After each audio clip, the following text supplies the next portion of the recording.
ஒரு முனிவர் மரத்துக்கு கீழே உட்காந்துட்டு தவம் பண்ணிட்டு இருக்காங்க.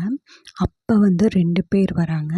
அந்த 2 பேர் கேட்குறாங்க, மக்கள்லாம் ஒரு சிலர் மட்டும் ஏன் எப்பவும் சந்தோஷமாக இருக்காங்க, ஒரு சிலர் மட்டும் ஏன் சோகமாகவும் கஷ்டத்துலையும் இருக்காங்க அப்படின்னு சொல்லிட்டு கேட்குறாங்க.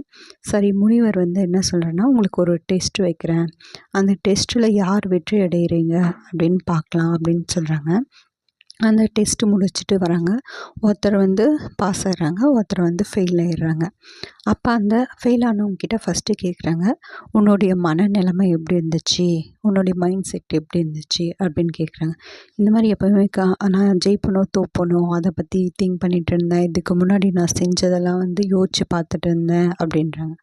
சரி, சக்ஸஸ் ஆனாங்களே, வெற்றி அடைஞ்சாங்க இல்லையா, அவங்கக்கிட்ட கேட்குறேன், உன்னுடைய மனநிலைமை எப்படி இருந்துச்சுன்னு கேட்குறேன்.